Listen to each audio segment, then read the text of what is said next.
Hey there YouTube. Today I'm doing a quick video showing you how I replaced the bunks on my boat trailer. It's a 1996 ShoreLand'r. I think it's about 18 foot. My bunks were completely rotted and only held on by carpet.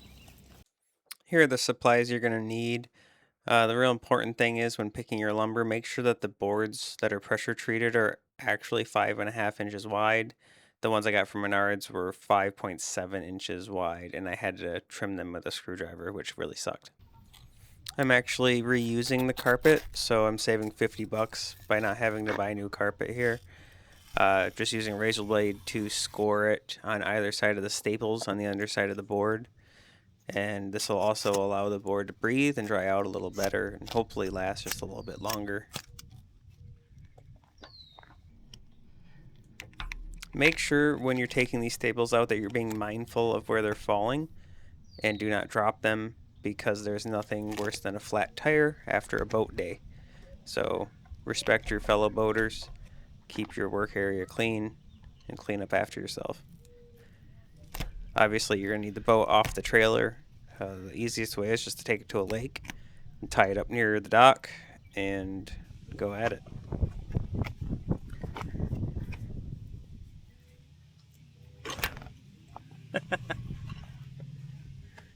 Or just fell off. So I'm not going to voice over all this video, just on the key points. I wanted to include as much as possible of my real experience here. You can see this board is rotted really bad. I let it go so long that the metal bracket actually rubbed into my gel coat through to the fiberglass, so expect a video of me repairing that any day now.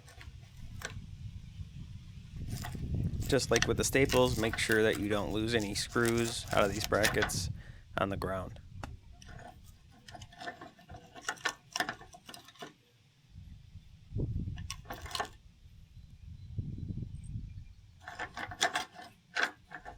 Before taking off your old boards, measure distance from a fixed point, like the bracket on the front and the back, to make sure that they are in the same spot that they were.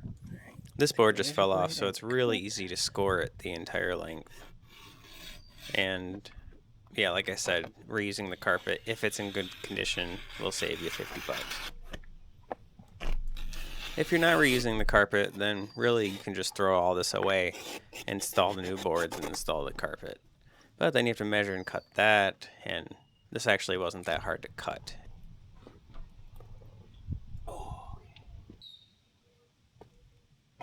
Unfortunately, the pressure-treated 2x6 board that I got from Menards was about 5.7 inches wide, and normally it's 5.5 inches wide. But thanks to Menards selling wood about a day after it came out of the forest, it was a little bit wet and thick. I had to use a drill bit that I had on hand to kind of take some of it off so the bracket would fit on there. Eventually I got smart and just started using a flathead screwdriver, but yeah, I'm showing all the fun that I had in the middle of a very busy boat launch. But it wasn't the end of the world, and I wasn't about to drive all the way back home just to get a chisel. I'm using my Harbor Freight 301 piece tool set, which has saved me time and time again. Check out my other videos for my review of that.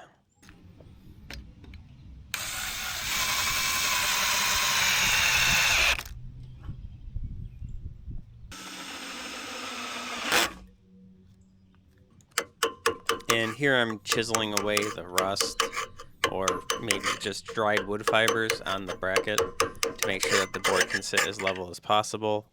A wire brush wasn't cutting it. And like I said, there was nothing left. Literally the carpet was the only thing keeping this board on, and of course the weight of the boat pressing down on it.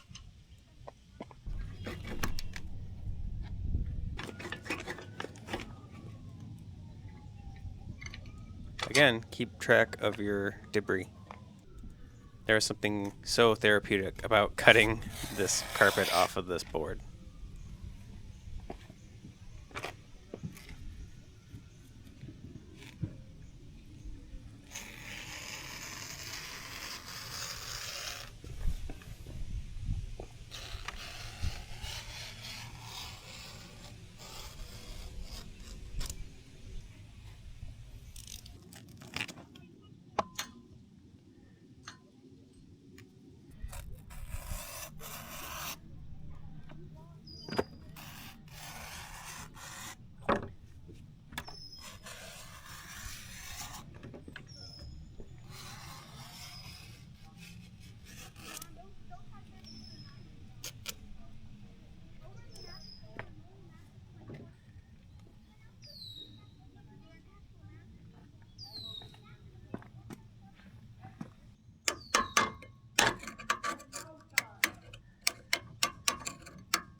So this pressure treated board was actually the perfect width of 5.5 inches, and it just slid so easily right onto the bracket. If I had to do it over again, I might have brought a clamp just to hold this bracket closer to the board, but not super necessary.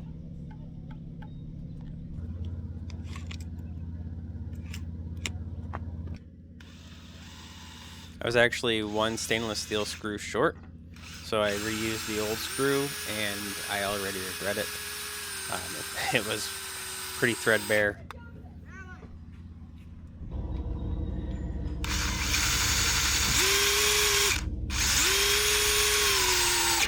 Ooh, that's tight.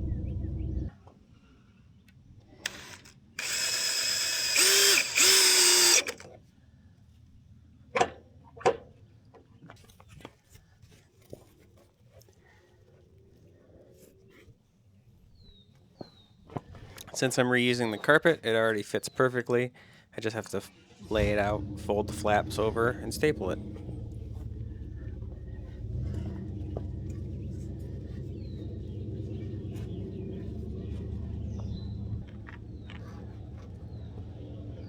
I'm going to grab my trusty Bostitch stapler and some 1/2-inch stainless steel staples.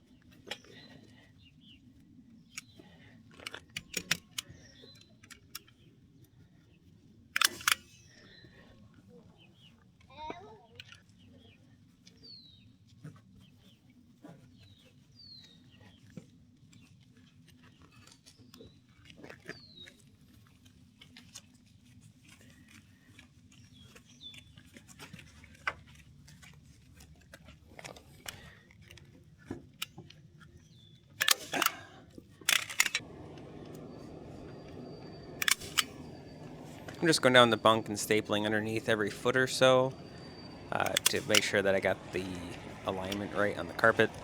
I'm going to crawl under it eventually and really staple the crap out of it.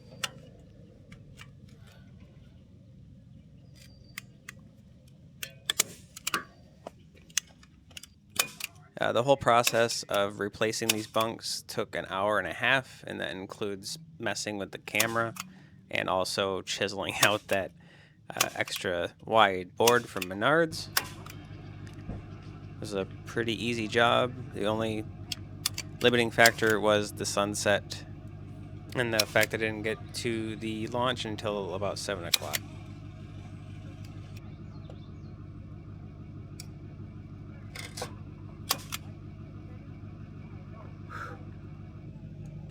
So there it is, project complete.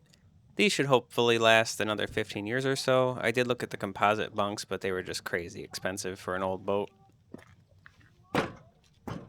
And these are strong enough. I also brought a magnet with me just to make sure I didn't miss any screws or staples.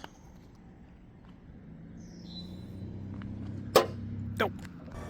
And that's my video. Hope this helps someone, and thanks for watching.